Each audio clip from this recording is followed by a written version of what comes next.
Okay, we will call the April.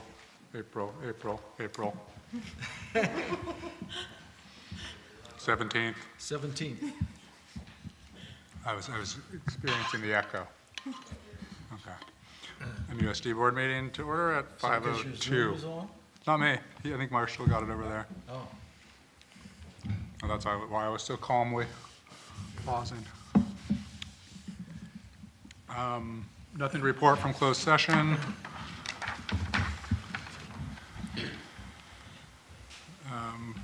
Let's see, roll, please. Student trustee Quinlan. Here. Trustee Boyd. Here. Trustee Griffin. Here. Trustee Schaefer. here. Trustee Morton. Here. Trustee Owen. Here. Thank you. Yes, as I said, nothing to report from closed session. We do need to pull item 5.4.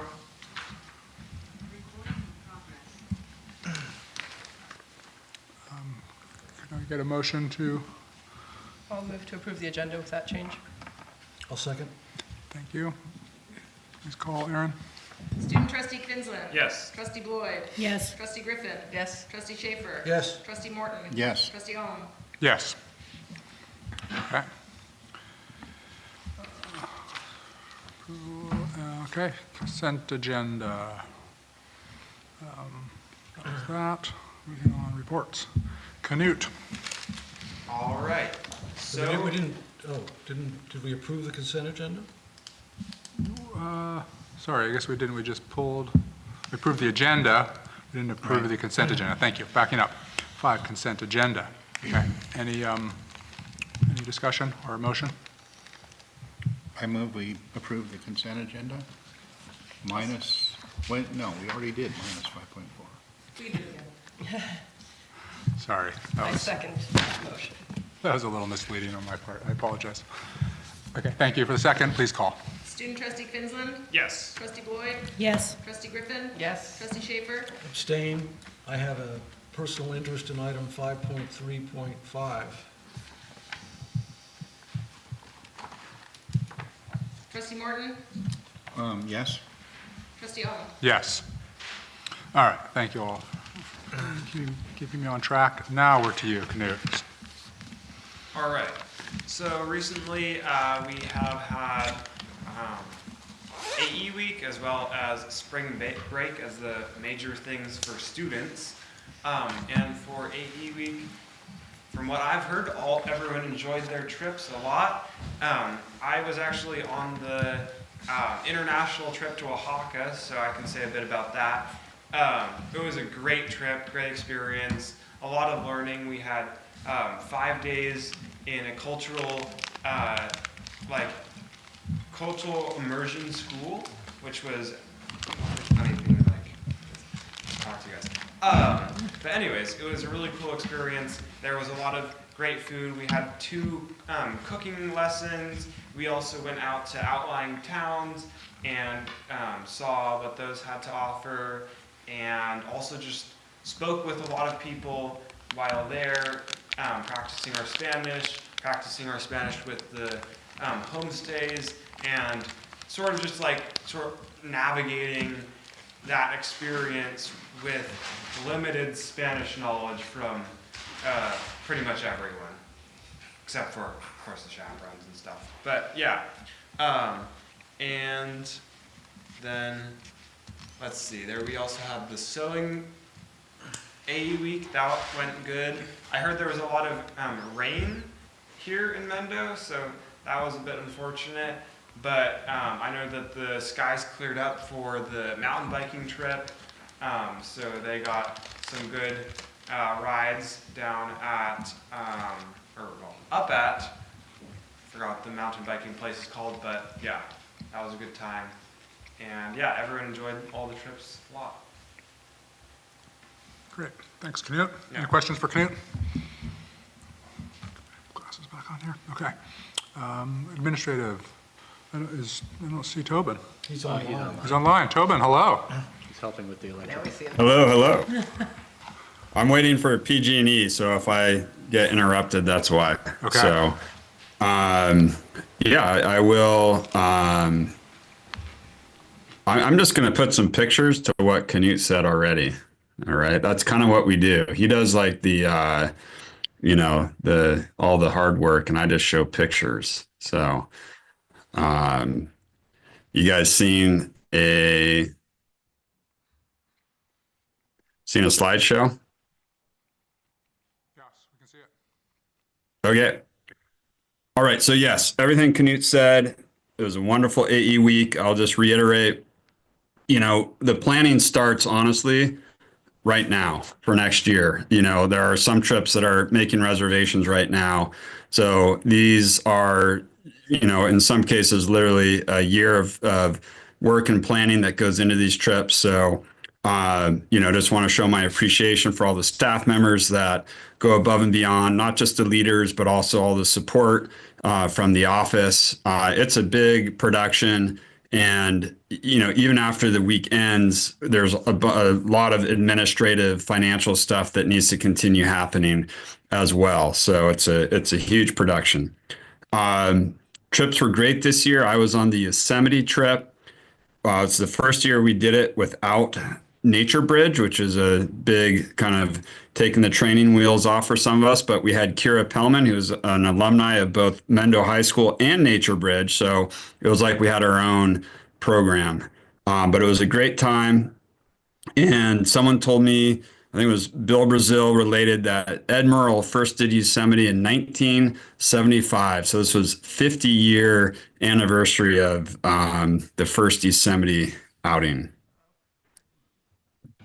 Here's some. It snowed the first couple days. It was raining in Mendo. It was snowing in Yosemite, but we weren't going anywhere, so we just got to enjoy it. And then by the end, it cleared up. Here is video game appreciation.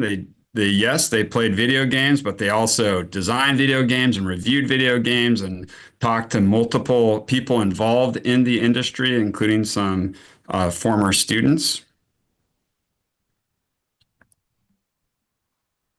Here is that sewing.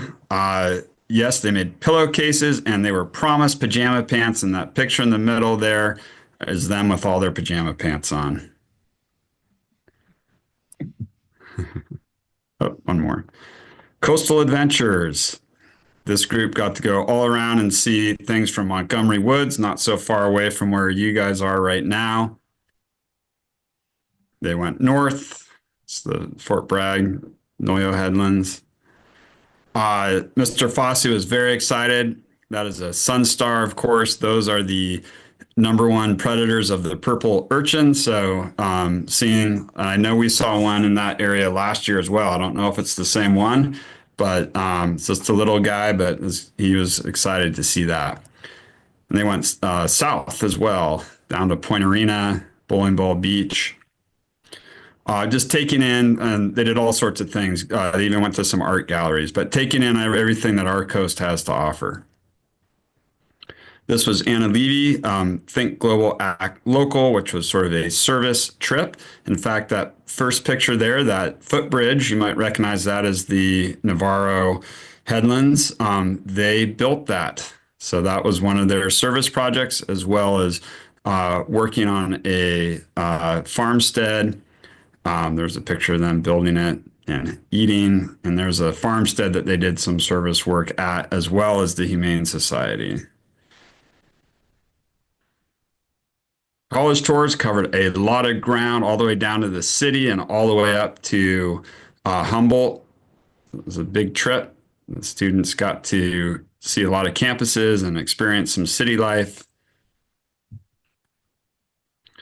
Mountain biking, like Canute said, it was very muddy, but as Derek and Marshall relayed at our staff meeting yesterday, the lower right-hand picture, they had just biked up Marshall could correct it, something like a 40-minute climb up, and they were like, let's do push-ups in the mud. So that's how fired up. I would say that picture right there in the lower right sums up everyone's just super positive attitude about AE Week this year. I know on my trip in Yosemite, did not hear a negative comment in 5 days. It was pretty amazing. first responders has turned into, its own phenomenon, I would have to say. The amount of resources that show up to do this, and Tyler Grimberg's organization, and getting all these resources together. But you can see CAL FIRE. There are several of the local fire departments there as well. And, apparently anyone that kind of sees it, they come back next year and bring their friends to help out. So this program is really, becoming an established event. There were a couple students doing electronics, building electronics projects all week. Rock climbing traveled south until they outran the rain and got some great climbing in at Pinnacles, as well as some indoor climbing earlier in the week.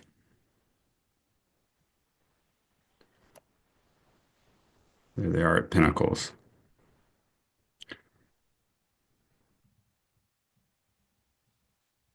Mr. Rain and May did that. And here are some pictures. Canute already described the trip to you, but here are some pictures.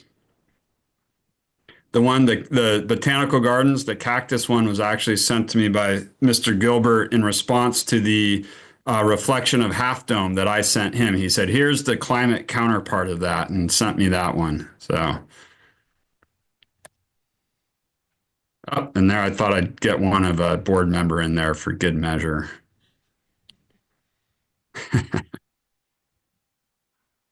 All right, and there was one more that we didn't have pictures of because they were just having too good of a time watching plays, and that was Ashland, which apparently they saw some really amazing plays this year, and it was the first year Ashland has really ramped up again after the pandemic, and they were kind of going all out, so they felt like it was sort of this magical opportunity that they had this year up in Ashland. So again, thank you to everyone involved with that, the staff that, literally puts in above and beyond to keep it going, and all the resources that have to be mustered to make this happen. I think just in closing, I'll say a couple things I've been thinking about in terms of AE Week. I'd really like to see some of the trips be subsidized annually, and maybe finding some local grant organizations to do that, such as Yosemite. So you generally have freshmen, they don't have jobs, they're not as necessarily as resourced as some of the other students. The other one is, we've done it the last year or so, is funding the driver's ed, because that's another one. A lot of times we end up with students who maybe don't have as many resources, and that's a really valuable thing for them to be able to get in order to go to drive to work and things like that. So I'm going to try to fund or subsidize some of these trips through local grants or by putting some of our money towards them.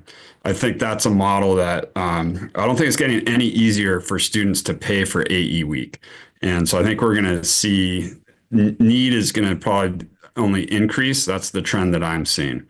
So I'd like to kind of treat this more like the annual program that it is, and see if we can't procure some funding. Of course, Muse is always super generous with that, but it would be great if it wasn't something that every year was applied for, and you have to go through the ringer a little bit to try to get what you need.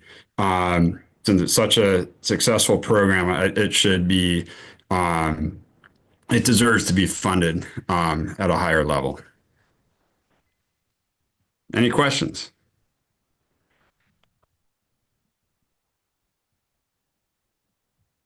All right. Thank you. Thank you, Tobin. Okay. Superintendent Jason Morse. All right. I don't have too much here, but I just wanted to also make a comment about AE Week, and really to thank the teachers for going above and beyond and spending all that time with the kids. That's well beyond their regular workday, and I think AE Week is so successful because of their commitment. So thank you, teachers, for doing that. There's a lot going on, maintenance and upgrade-wise in the district, so maybe for a future agenda item next month or in June, I can give you a whole list of pretty much everything that's been done and just a couple of the plans over the summer. But it seems like we have a lot going on and a lot of very necessary things too. It's just really, it's exciting to see these things finally get done. So we'll try to do that next month. It's LCAP season, so the draft of the LCAP is nearly complete, and I've attended staff meetings at the K-8 and the high school, had some good discussions there, and also sent out the parent survey for the parent engagement part of it. And the students will be doing the California Healthy Kids Survey, so that's going to also inform the LCAP. That's all I had for tonight. Do you want to report on the Coastal Commission approval of our water project? Yeah, I guess that's not on the agenda, is it? I do have Matt Kennedy from GHD will attend the May board meeting to give us an update, but essentially what I was told was that it was not necessarily approved last week by the Coastal Commission, but they just didn't take up the appeal. So it reverts back to the approval that the county did. They denied the appeal. They denied the appeal. Right, Yeah. that's approving the project. Right, but that's what, but they didn't approve It's a it. de facto approval. Yeah, they Right. just denied the appeal. So I'm just trying to be technical with you. So work has started up there. They're starting to take down some trees up there, and they're moving quickly. The only thing we have to do, the final hurdle, is to get the tank design past DSA, and we have a hard deadline of June 1st to have that through DSA in order to receive our funding. So that is a major step that needs to happen. I know that originally the portion of the funding that's through the MCCSD expired at the end of this year. But Matt was talking about getting an extension. Do you know anything about that, or he'll report that? He'll report that, but I'm not sure if that's what we need to have. If the extension was for 6 months through June or 5 months, or if that was ours. But I think we'll be all good to go if we get the DSA approval by June 1st. Okay. Alrighty. And are we using the contractor who Yeah. won the original bid? So Wallen Construction. And then for no, but I this, meant for the site work? for the tree work. No, that since the job was significantly altered, Wallen's just using one of their they're subbing it out. Okay. Yeah. because it was reduced, the scope Yeah, considerably. quite a bit. Yeah. Gotcha. Okay. But I'm using the guy who won or not, who was the lowest bid to clean up that site, where the maintenance yard, as you know, now has to be cleaned up, and so he's removing all of the debris up there. So Okay. still using it. I think we were to MUTA. Is Josh with us? Yeah. Yes. Can you hear me okay? Yes. All right. Thanks so much. Yeah, I'm sorry I couldn't join you at the school. Excuse me. I really don't have a lot to report. I was attending just so I could keep on top of things. It was really nice to see the AE Week slideshow from Tobin. I was able to participate as a parent on one of the days for the college trip tour that my daughter was on, and that was so amazing to be a part of it and just see how that works. At least one of the students pictured themselves playing basketball there and going there, and it was really invigorating. One of my former students, and just was really cool. And when I got home, I was like, wow, did we really drive, 7.5 hours round trip for a 2-hour tour? And they're like, yeah, we do that. I mean, that's just what people do. It's just amazing. And it was so invigorating. And I can't wait for my kids who are in 8th grade now to head up and be in this program. I also was part of the caravan on Saturday, the first day of spring break, to return the cars. I mean, what an undertaking. And it was so great being with, not just teachers, but Marcy and Noah, and it was great. So I really enjoyed myself, and just appreciate that enthusiasm, and I appreciate all the work that goes into that. And so Tobin, I hear you with that, making sure that this is still accessible for all kids, because the amount of money it takes to make this happen is incredible. And I just appreciate that people are doing that. I did want to point out, as in the 8th grade, just some things that are going on. Sage Anderson has organized another 8th grade overnight trip that's going to be coming up soon. And we're really excited about that. Pam Duncan was the one who kind of led it before I was up here, and then we had COVID, kind of fell apart. So it's really nice to be doing that. Emily's going to be joining us, I believe, for that. And that's going to be at the Academy of Sciences in San Francisco. We get to spend the night with the fishes in the right way in the hallway there. So it's going to be a lot of fun. Yeah, and there's just a lot going on. People are stretched very thin, but I'm seeing a lot of smiles on people's faces. Spring is here and all that. So I have nothing major to report, but just good stuff. So thank you all. Yep. Josh, your comments? Okay, thank you. So thank you. Mhm. Do we have anyone from CMUS? I see no one. Okay. Trustee reports. I'll start down there at the end. Maya? Don't have anything. I went on an 8-week trip, the Think Global, Act Local trip with Anna Levy and Cecilia Jimenez Potter and a group of 9 wonderful kids who had a great time. We spent 3 days at a farm over outside of Willits, about 45 minutes in the middle of nowhere. It was completely cell phone free, which was wonderful. I think it was harder for me than it was for the kids. I was really impressed with their maturity and their ability to be offline for 3 days straight. It wasn't an issue. We thought it would be, and it wasn't at all.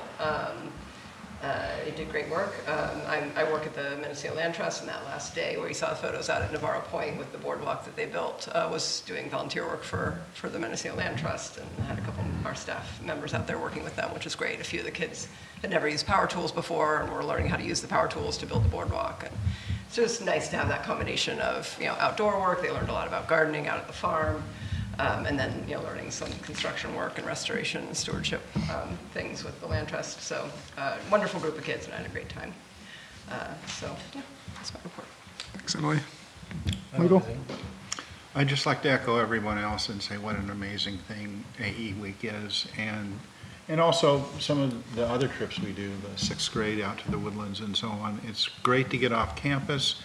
The amount of extra energy and time that teachers and administrators and parents and so on put in for this stuff is just phenomenal, and it shows.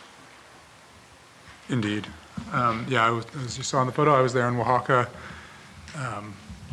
12 students, I think. Is that right, Knut? 12 students, 4 of us chaperones. Quite a few of the kids never had been to Mexico before. Several of them had never been on an airplane before. I know that both Carolyn and Profe put a lot of time into planning that trip, and it went off really well.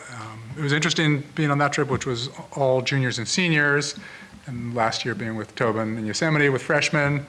Neat to just see the difference in their levels of maturity and able to handle themselves, and they had quite a bit of freedom there, and they all acted quite well. And it was really neat to see, and we all learned a lot, and it's really a pleasure being there with them. All right.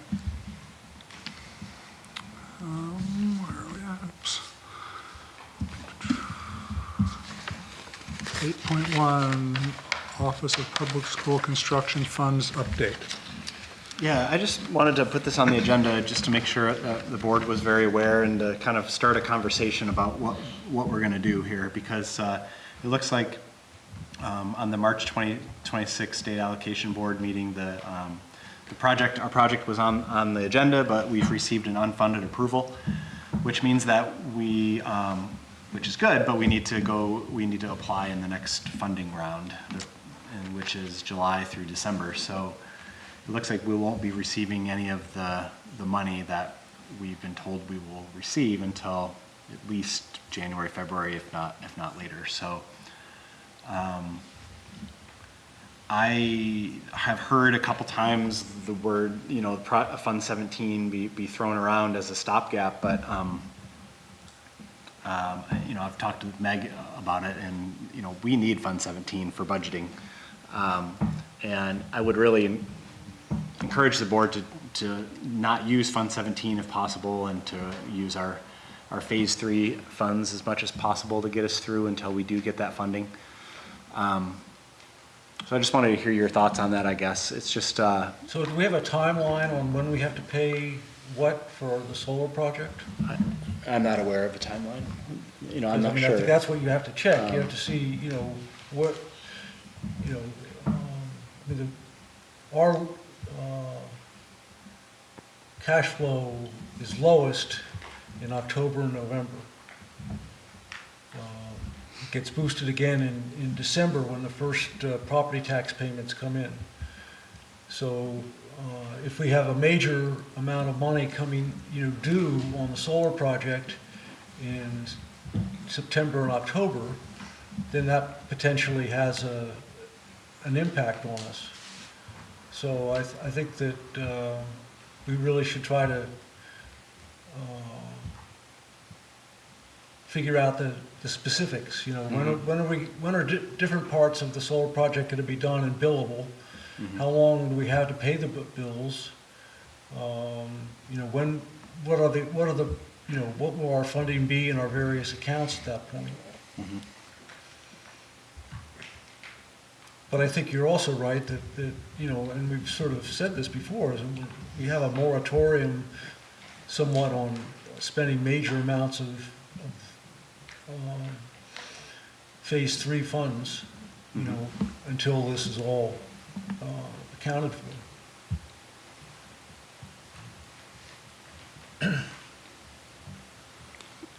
Well, I Okay, think sort of, I mean, yeah. so I appreciate you bringing that up, and I asked you to put this in. I think that 8.2, phase 3, as you just sort of mentioned, they dovetail together.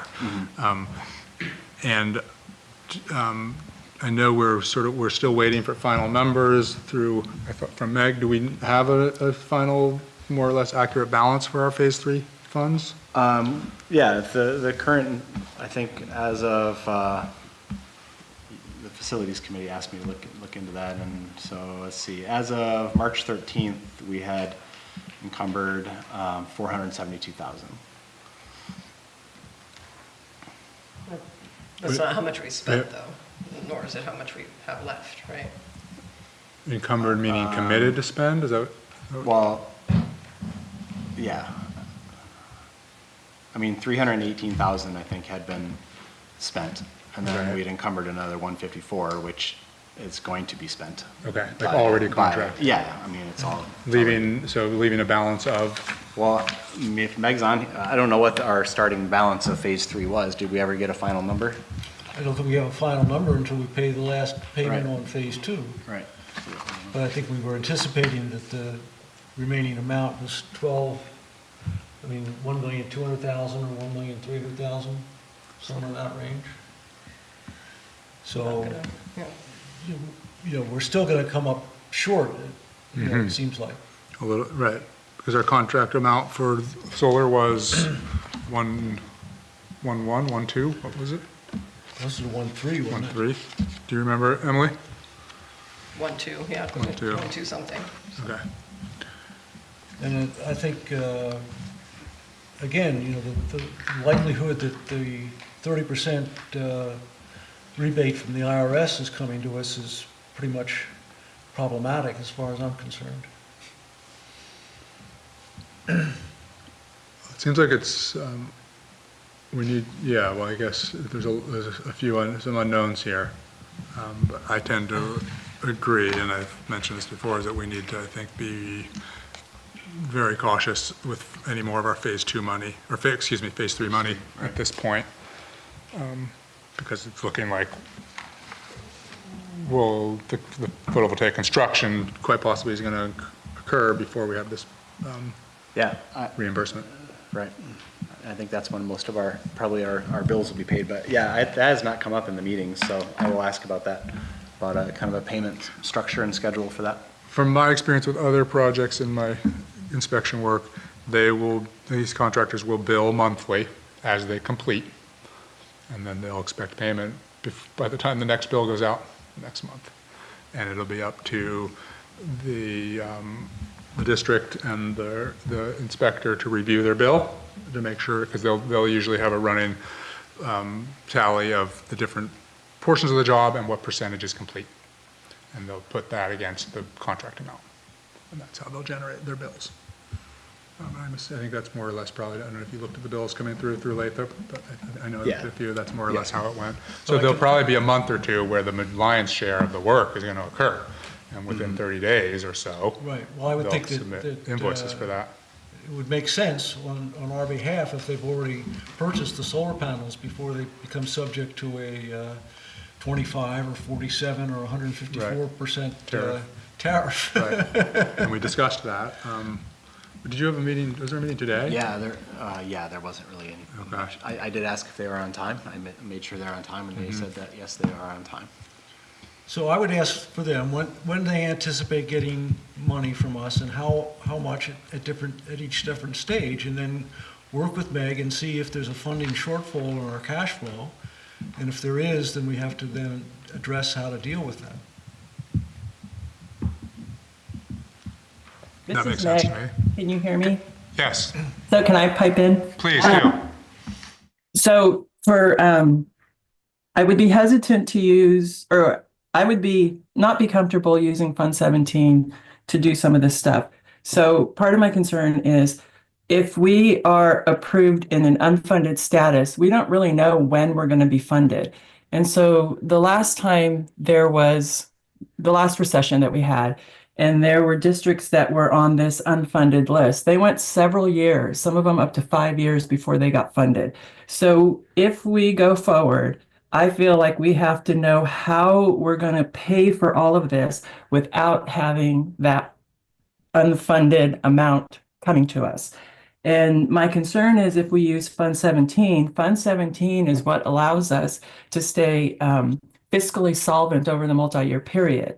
So if you, the board, want to put Fund 17 aside to be used for the solar project, I feel like you guys need to commit it by resolution and totally take it off the board for budgeting purposes, or take a portion of whatever you feel you want to take off the board for budgeting purposes. Because I can't say, we're going to use Fund 17 for budgeting purposes to keep us solvent. Oh, but we're also going to use it maybe to pay for solar, because that's a big project. That solar project is, it's fairly sizable.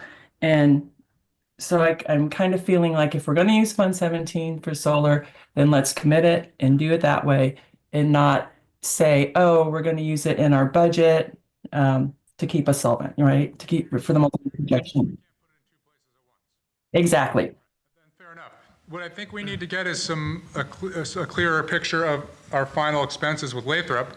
I'm assuming we still haven't paid out the retention, I would imagine, yet. I don't think we have, so I need to get. But we should be able to know what that amount is and see what that's leaving us. And is there some question with some interest we've possibly earned over this time period too, a few other variables? Yeah, It so was the, estimated at one point that we had 1.5 million in phase Right. 3. We've just spent some of that. So we may be real close to being able to cover the solar project from the remaining bond money. Is that true, Meg, or is it just, you just don't know at this point? well, the numbers that I gave to Emily previously, so all the numbers that I gave to Emily include the interest, because that's always been a part of what I have in the budget. So in my numbers, with the interest we're fairly close to Dawn's. So I need to get with Dawn to find out really what is the last bit of dollars that we owe to Lathrop and anybody else out there we owe money to for phase 2. So I can know what the final is going into phase 3 and then what we've already spent in phase 3. Right. 30 days, as well as a timeline for when the solar Photovoltaics. project bills will become due. But I certainly also favor excluding Fund 17 from, as a source. I mean, if we need to borrow temporary funding, then we have to analyze that. And to go to one of Meg's comments, though, I think that the time when people were on the unfunded list for several years was a time when there was no bonding capacity available to the state. But that currently exists after Proposition 2, I think it was last year. So there is bonding capacity that the state can use to fund our project, you know, whether they choose to or not, again, as Meg said, is an unknown. You know, I think that those of us who raised this issue before we approved it were a little hesitant about the possibility, but we're committed now. You know, it's not something that we can say, oops, stop, you know. So we just have to make the best of the situation, but we don't have enough information now to make any kinds of firm decisions. Right. I'm going to jump in just for a moment here. We've gone a bit past our 5:30 time for item 7. Do we have anyone out there that wants to comment on anything that is not on the agenda? I see no one. Okay, thank you. Okay, I agree with you, Michael. And it's, yes, I think it's important and unfortunate, the news about the reimbursement, but we need to gather the rest of the financial information before we can make too many decisions, except for the fact that I think that it is important that we don't commit any more significant amounts of our remaining bond money to any other work until we see where we stand financially. So I don't think we need a motion for that, but I think it's important that we all are aware of that. Yeah. Okay, so that was 8.1, and I don't know if there's any more on 8.2 that we Well, want to discuss. so along those lines, we'd like to redo the tennis courts. Right, So we do have money sitting, money out there with Muse. Muse has $22,000 to put towards a rehabilitation of the tennis courts, and so we've received some quotes, and so we would like to move forward with that. I think the quote was, oh man, I don't have it in front of me, but the quote that we were going to go with, I'll be right there. 50-something thousand.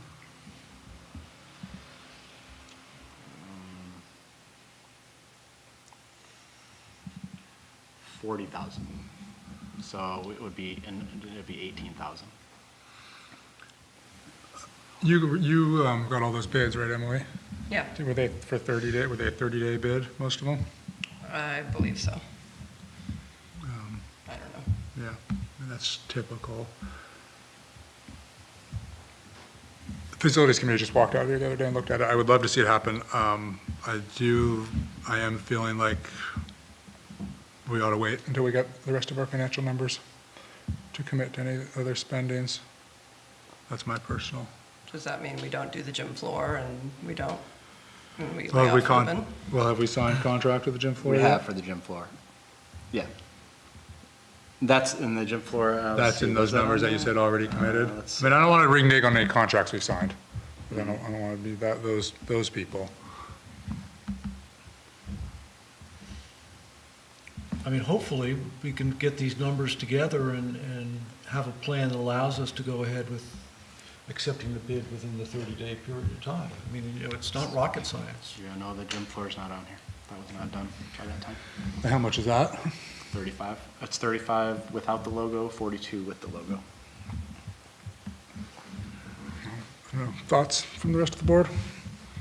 So we have the gym floor unsigned, we have tennis work unsigned. No, the gym floor is Is signed. signed. Oh, it is signed, It okay. is signed. I thought you just said it wasn't on there. It's not on my, It's signed, but it's not on March your, 13th, but it's it was not on your, As of March 13th, it was not. I see, okay. Yeah. There were some variables there waiting for confirmation Yeah. of the logo Yeah. and the striping. Gotcha. Can we just agree that once we know what the total is for phase 3 with the interest, with the most recent numbers, if it's well above the 1.27 that we're spending on the solar, we can use what's above it for these things we already have in the hopper? I would definitely be in support Yeah, I of mean, that. if we have the solar project covered, that's fine. How does Ruben's salary fit into this? Is that already in the committed as well, or is that going to catch up with us at some point?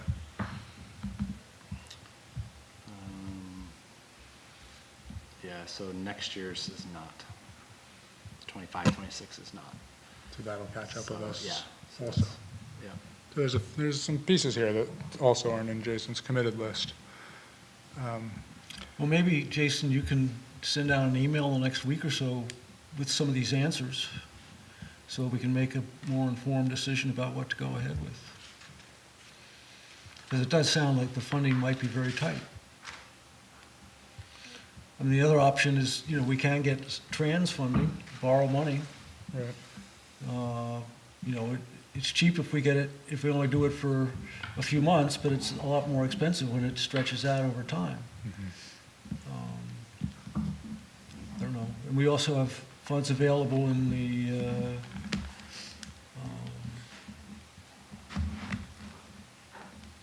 the fund we put the developer fee money into, don't we, Jason? Well, we're going to use that money to build the K-8 playground. All of it? Yeah. What? Yes. Oh, I mean, okay. Roughly. I mean, we have 300,000 in there, and that's what it's going to cost. We haven't committed to do the playground yet. We have not, no. I mean, I would probably, again, favor the contracts we've already signed and postpone the ones we haven't signed. I mean, if you're sure that we can afford everything, that's fine, but I mean, I'm getting more worried the more we talk about Well, it. I'm very worried. That, Yeah, that's why I'm bringing this up. That we overextended ourselves here. Right. So is it on your to-do list, Meg, to communicate with Dawn and Lathrop to sort of reconcile everything? Yeah, I'm sending Don an email now to see if he can get together tomorrow to go over.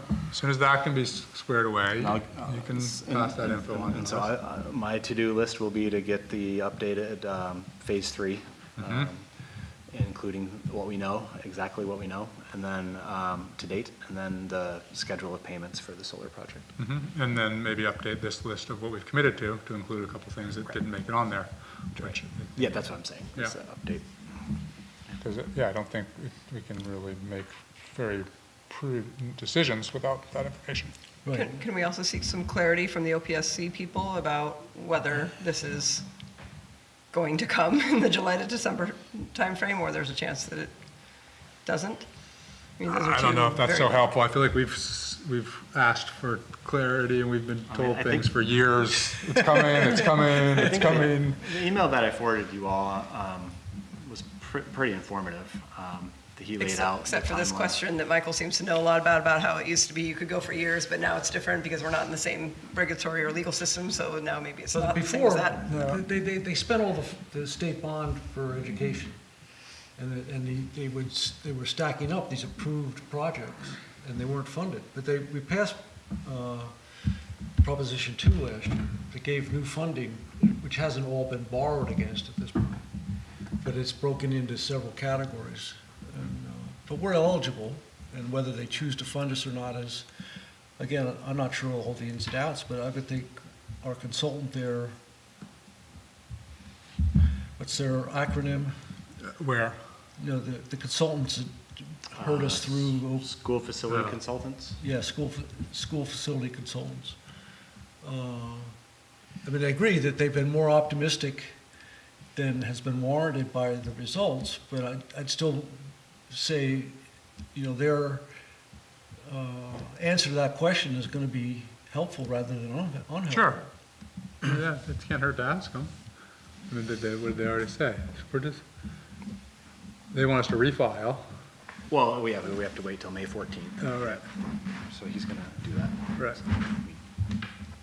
Okay, so that I can ask him. follow-up email. Best case, worst case, maybe? Sure. Yeah, I understand that the timing is not what we wanted and is different, that's what they're saying, but there's nothing here that says that there's a risk that we're not going to get it. Right. And that's what I want the answer to. Is there a risk that we don't get it, or is it just a matter of the timing having changed? Because it's approved at this point. Right. I don't think they're going to come back and say you will 100% get it. I mean, there's a lot of risks right now around this country and Right. in the world. So I just don't know if that they're going to be able to say, yes, you will 100% get this money. I think the risk is surrounding the timing. I think, if they don't have the money, you're just on a wait list until the money, until they have the money to release the money, or they choose to release the money. And I, even though they may have bonding capacity, they may not go out for bonds, because depending on what the stock market's doing, you know, it may not be um, uh, beneficial to them to go out for bonds. So, I mean, I don't think they're going to pull the money back. I just think it's a matter of when are we going to get it?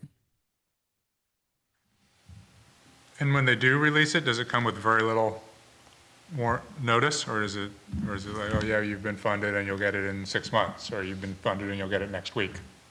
It's more like 2 months, I guess. Yeah, once they approve it, you're not going to get it tomorrow, right? If they approved it today, it's a state. It takes them a while to do it. But once they approve it to be funded, right, then I think, like Michael says, we'll probably get it in a couple months, a few months, something like that. But if we can figure out how to pay for this without those dollars, when those dollars come in, those dollars can then be used for anything. Right, or any kind of facility stuff, because we've funded what we said we were going to fund with our own dollars, and this is a reimbursement of that. If and when it actually shows up, we'll be able to keep going on Right. a lot of our smaller projects, which is wonderful. Until then, we're in a bit of a tight spot. So just to get some clarity, so the gym floor is a yes, because I've already signed it. So that's going to be, we're going to go forward with that. The tennis courts, we're holding off then, and then the K playground, that's going to be devastating to a lot of people. But we can. I think, again, Punt. it all depends, they're only held off if we are really lacking the funding. And if we can't find any alternative funding sources. So if you have money elsewhere that we can use to pay the solar bills when they come, then I don't have a problem with going ahead with these other things. I don't have that. But I'm saying, don't go ahead with them now when we don't know if we have that paid for. I mean, I'd hate to get bills. I mean, I think that more than half the bills are going to come before the end of the summer, because one of the bigger expenses is going to be the solar panels themselves. Right. And they will have to have bought them by the end of the And they summer. will actually, and they can store them and bill us, they just have to have a bonded facility Yeah. and inform us of that, so they could do that anytime. Well, I'll be curious to see what happens, or what Meg determines with the phase 2 money, because if it's 1.5, then that's fantastic. Right. I mean, I don't think we need a vote, but I think I'd like to just hear from all of you that if you more or less agree with what Sounds like we're Michael all on the same stated. page at this point. Yeah, okay.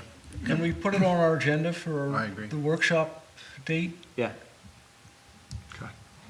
Okay. I think Because we're, that's only in a couple weeks. yeah. okay. Anything else for phase 3 stuff, 8.2? I don't think so.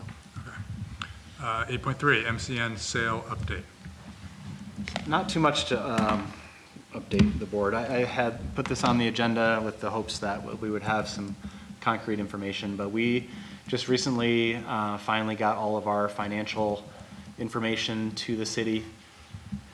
We were very slow on getting it to them, so that delayed it for a little bit, but we have a purchase agreement that's gone back and forth a couple times, and it looks like we are just about at the point where we're ready to sign.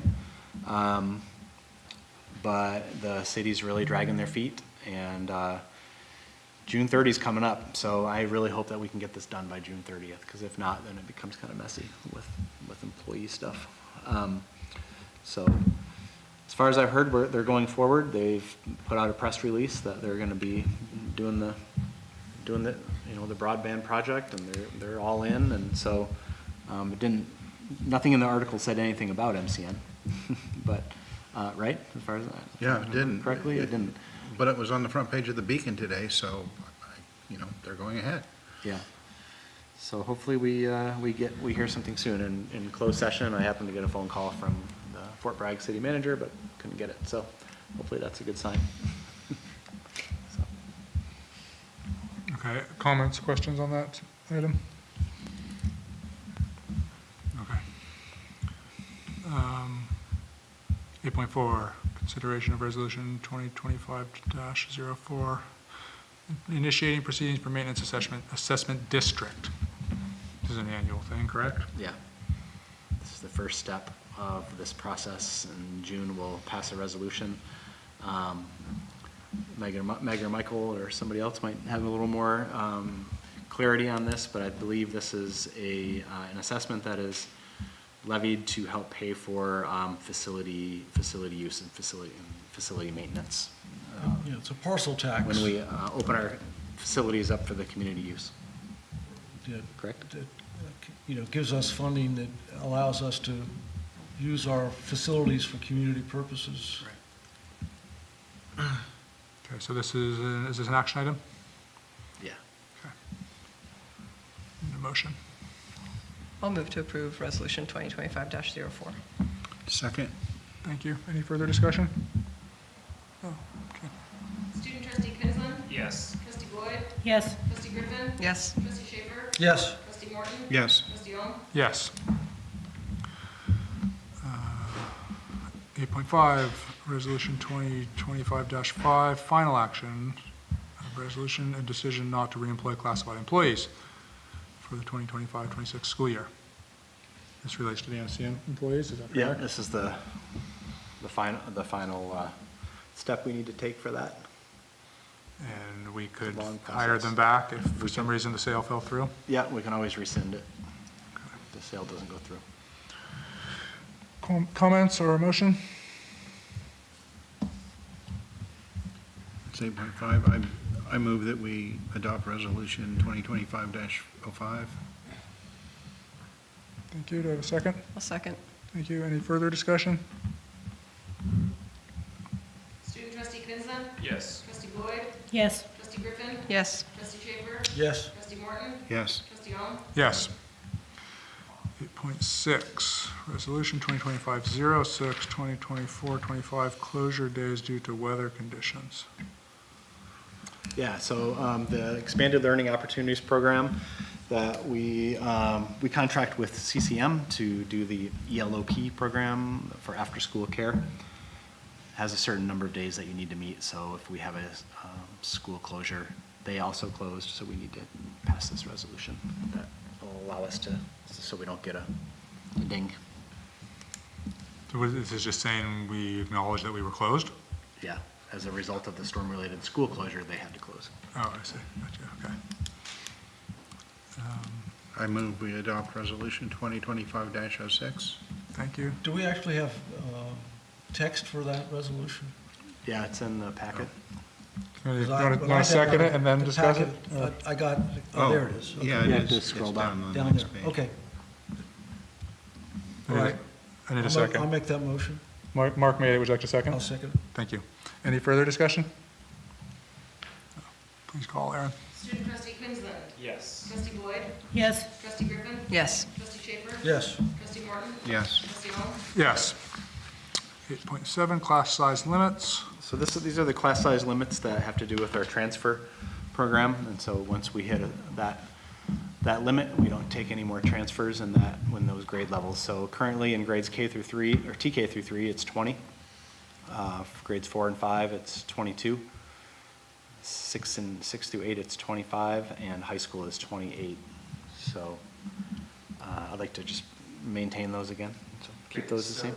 When it reaches like 28, we couldn't accept any more transfers? Right. Meaning students from other school districts. Or from one of our schools to another one of our schools. How many applications do we have for inter-district transfers? Inter or intra? Inter. Inter. I'd say we have about 15 this year, and then about 4 or 5 intra. And is the deadline May 1st? The date that I have to notify is May 1st. So what do you anticipating saying to those 19 requests? For the intra districts, we will likely accept most of them, if not all of them. Most of them are coming from Albion or Elk, mainly from Elk, to the K-8 in TK and K. We are at 50 right now from Fort Bragg, and that is the limit. So we have 4 seniors graduating and 1 student we think is not coming back next year. So we will have an opportunity to take 5. And so we're hoping to take 5 students. So we'll look at the projected class sizes, and so. I don't know which ones are gonna be what yet. I'm meeting with Kim and Tobin next week to look at class sizes. So are those applications K3, 4, 6, 9, 12, Yeah, all the above. all of the above? Yeah, I think we have 3 for the high school. Mainly we have high school, middle school, and then TK and K. We really don't have many first, second, third, fourth, fifth. So it's most likely that the high school and middle school, they have a greater chance of being accepted, Correct. Yeah, we have more room in those classes. because we have more room in those situations. Okay.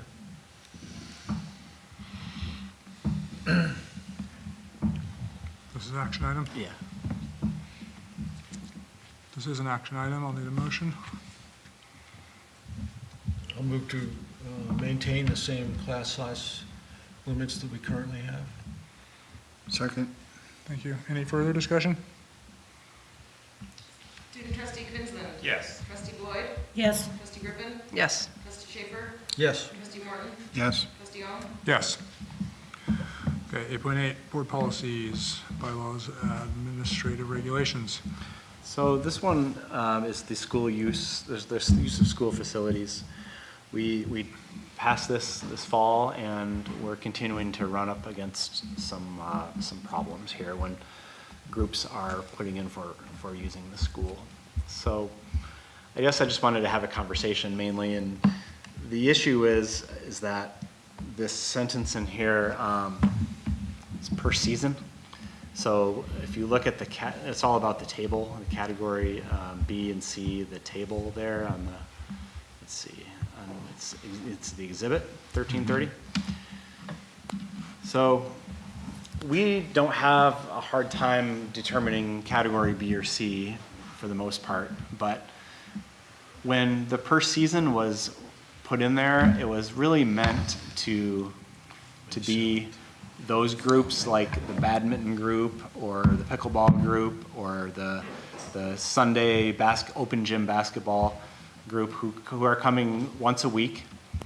Because if we started charging them, $25 a session, it would be very expensive for groups that aren't raising any money at all.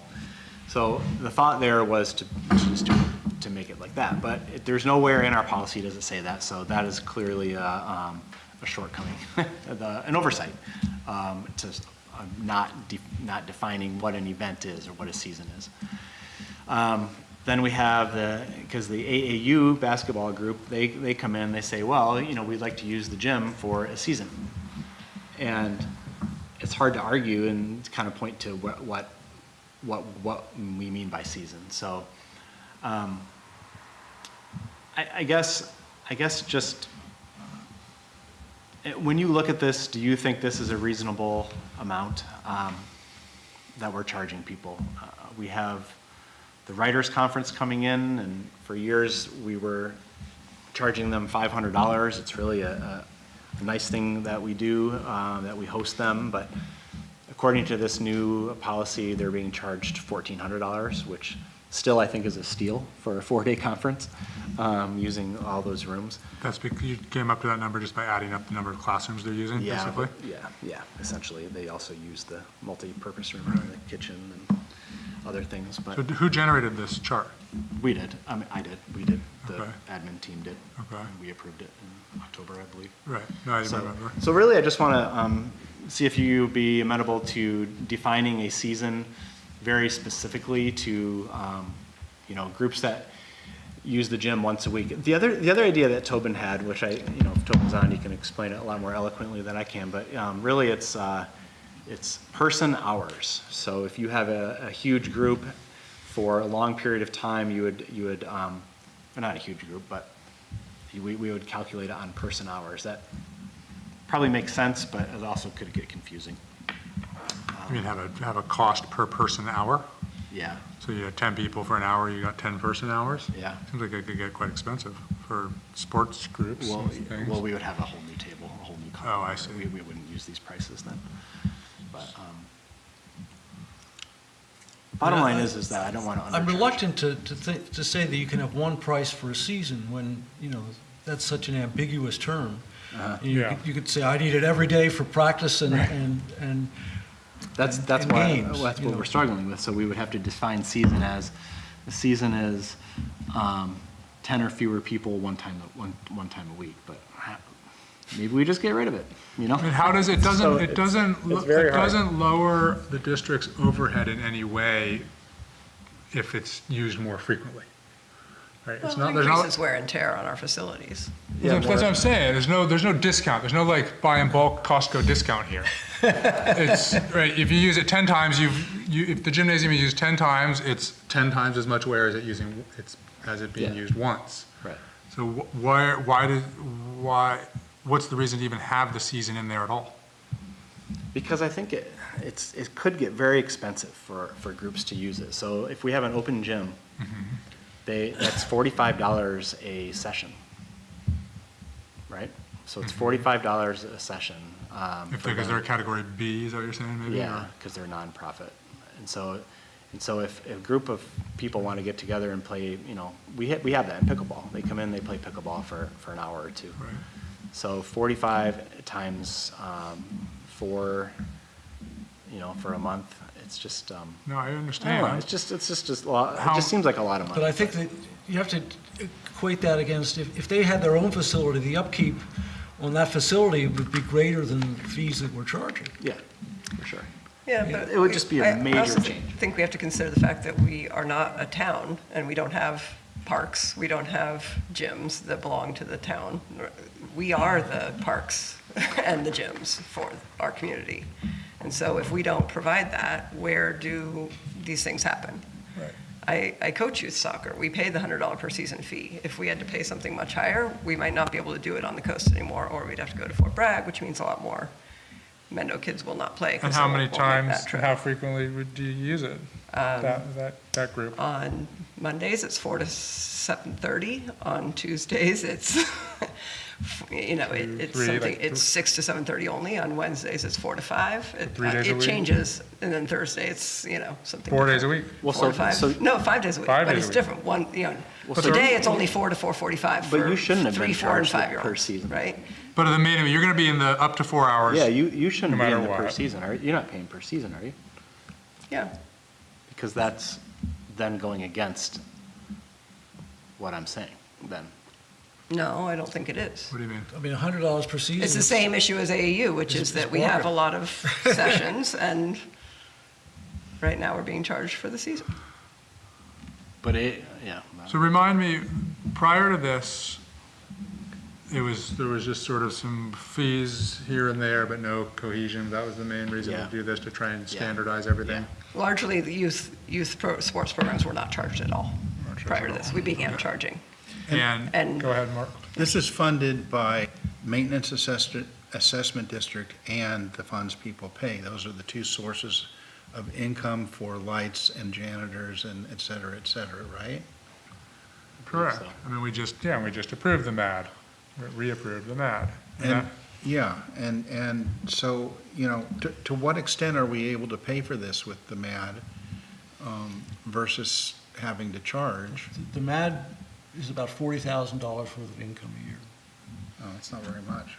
And, you know, That's all it is? That's all it is. So that's one entry-level janitor, It's basically? one half of it, I mean, it's one half-time Janitor. janitor, counting, you know, benefits and supplies.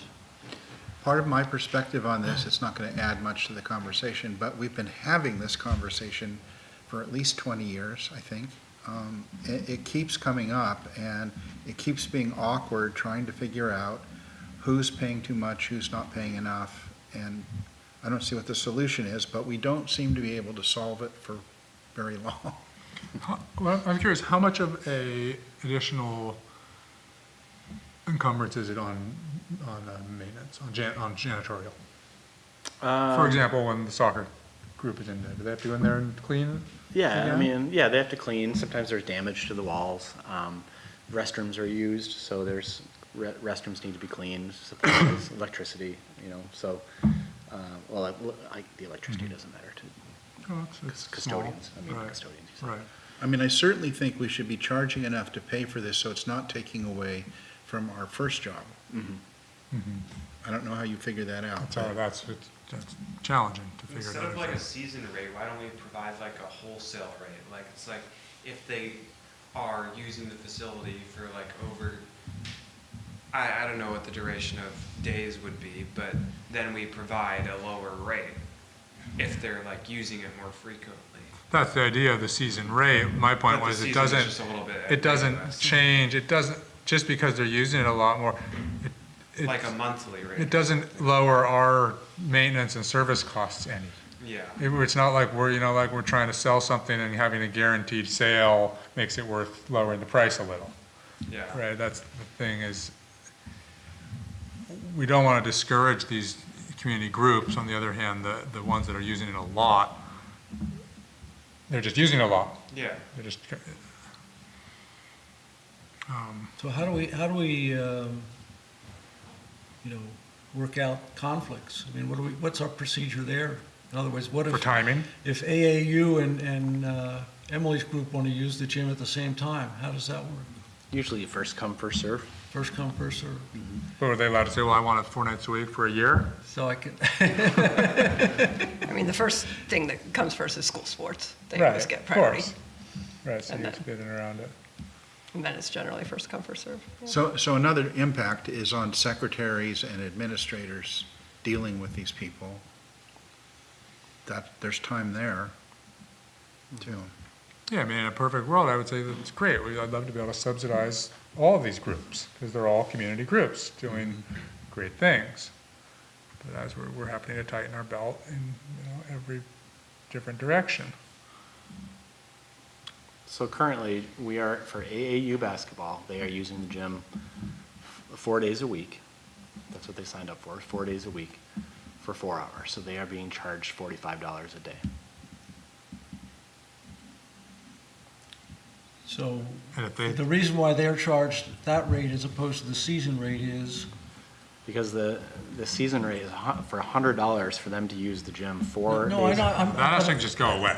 I was just saying that, why is Emily's group eligible for a I season? wasn't aware that Emily's group was using it for season. They, in my I opinion, guess I they, shouldn't have said anything. in my opinion, they shouldn't be, because for $100, we are, that's more wear and tear. $100 is not covering our expenses for a season. So do we distinguish between groups that are under the age of 18 and groups that are over the age of 18 in our pricing? For me, that doesn't matter.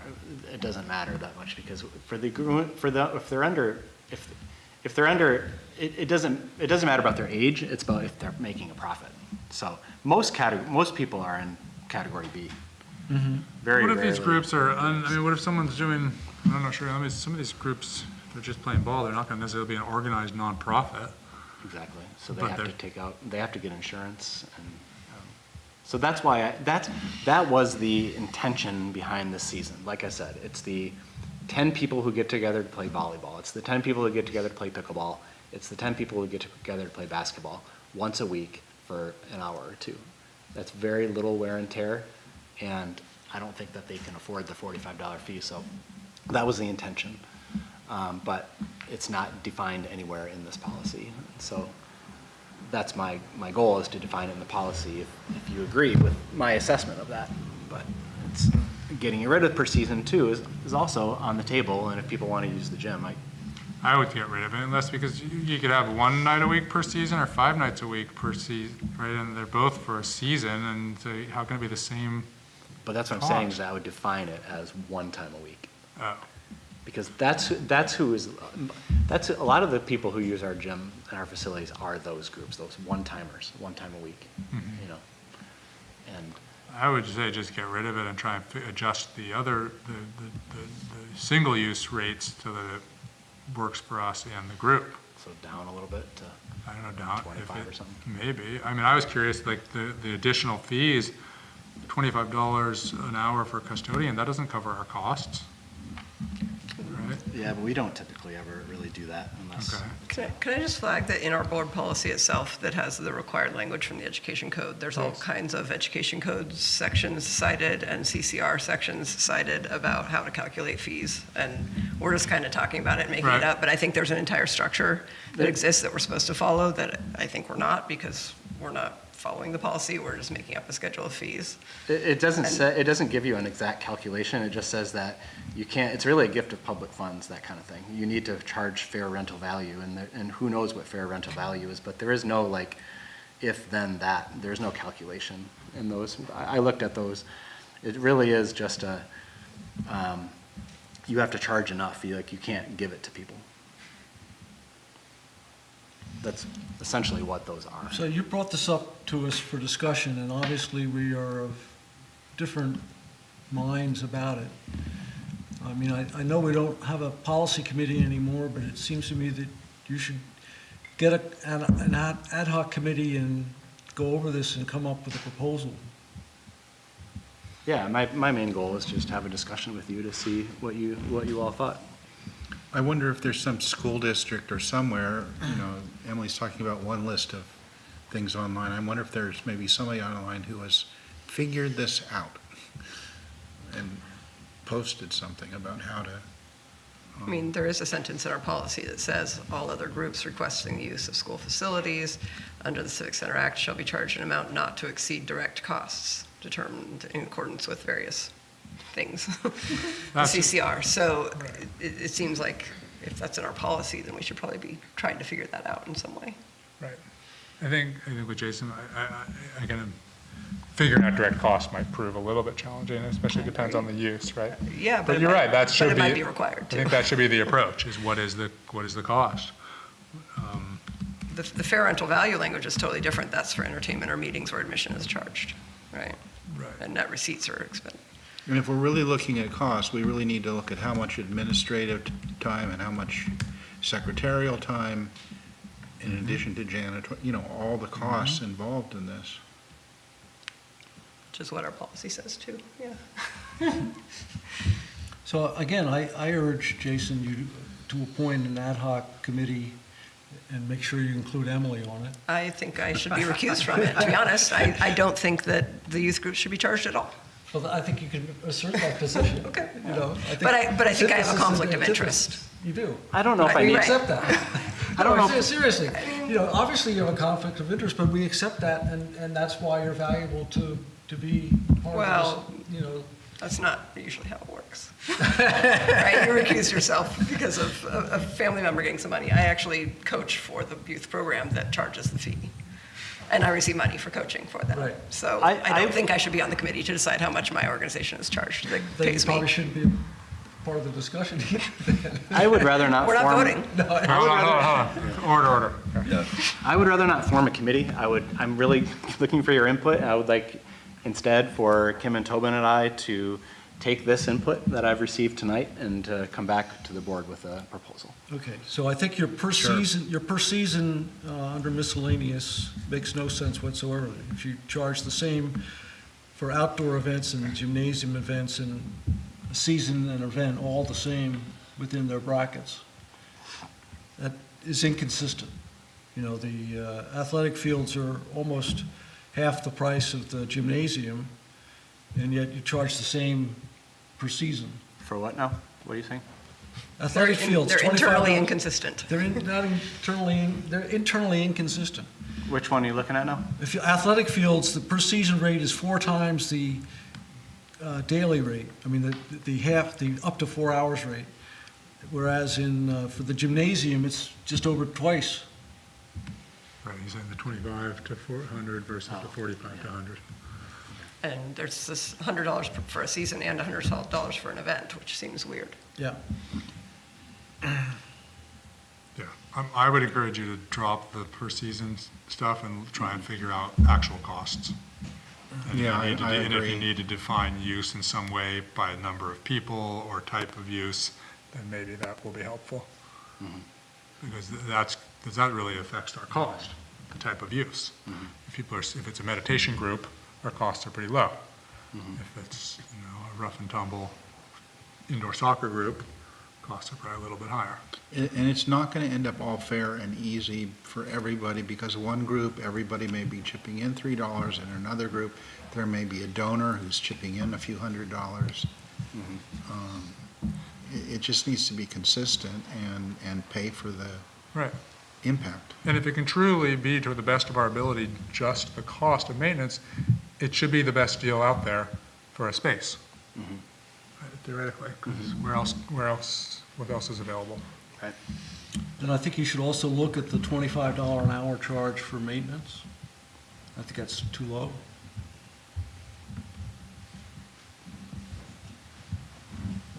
And I would propose some sort of discounted rate for youth groups, because those are serving our district Agree, and students. doesn't already So, mention that, Emily? Just to clarify, are you saying all youth or just Mendocino Unified Youth? All youth. So Fort Bragg, everybody? Because most of those groups that are not school, free school groups are necessarily open to all youth on the coast. Right, if it's a school group that's only Mendocino, it's free anyway, because it's a school team or a school club. A school sponsored, yeah.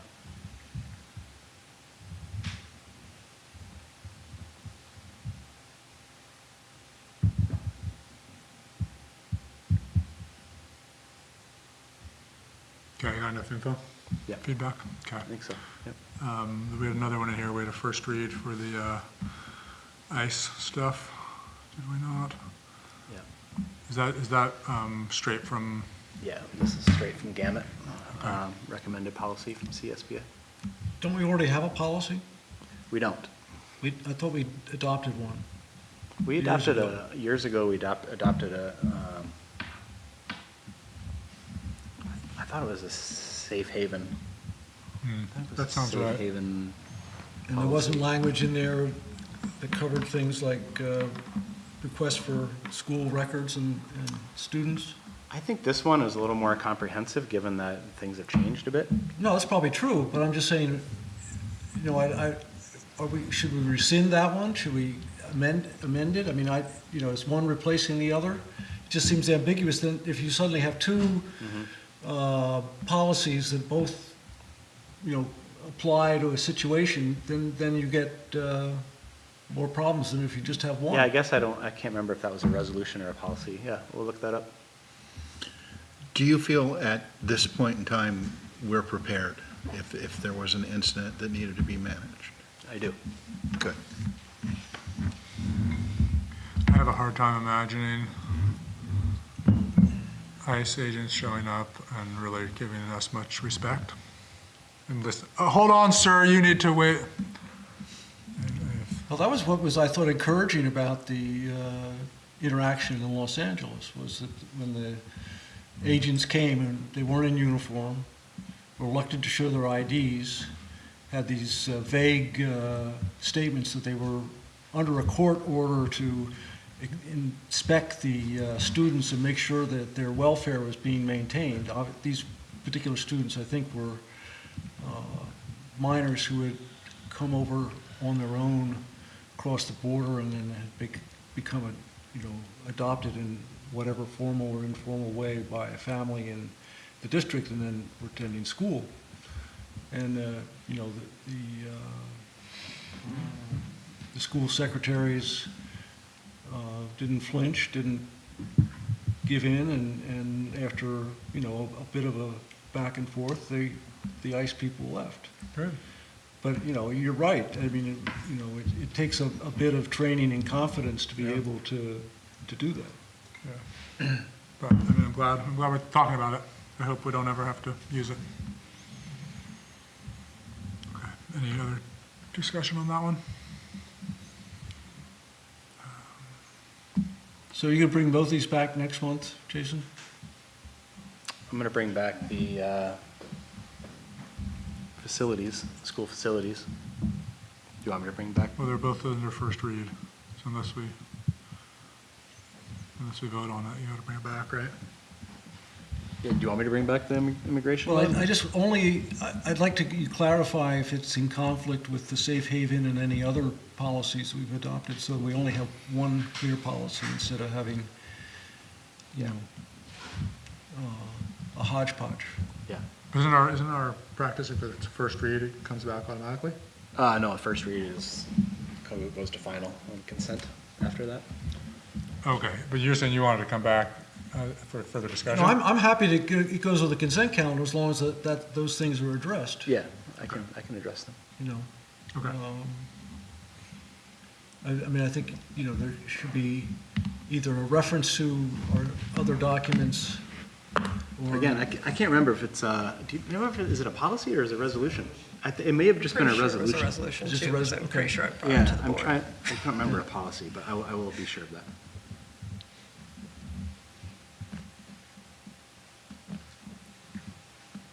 Okay, anything else on, Yeah, do we need to, We have to take action to either approve the immigration enforcement one oh, okay, or bring them both back again as a first reading. okay, thank you. Well, I think we need to split them, because you're definitely bringing back the facilities. Yep. So, 'Cause at this point, there's no change in the facilities one, right?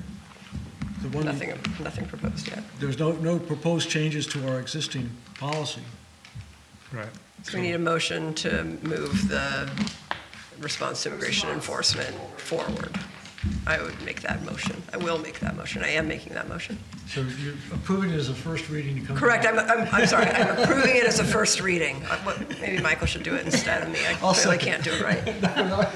I just wanted to clarify, it is coming back on the consent calendar. 8.8.2, approved as a first reading. Yes. We have a first and a second. Do we have any further discussion? No, okay. Student trustee Quinlan, Yes. trustee Boyd, Yes. trustee Griffin, Yes. trustee Schaefer, Yes. trustee Morton, Yes. trustee Ohm. Yes. Thank you. Okay, we have a couple items here for future agenda items. Anything else to add or amend? CAF representatives, we haven't discussed that in a while. Okay. No, nothing? Okay. Next board meeting, May 15th at the high school. We're adjourned. Thank you. Our workshop is the 7th.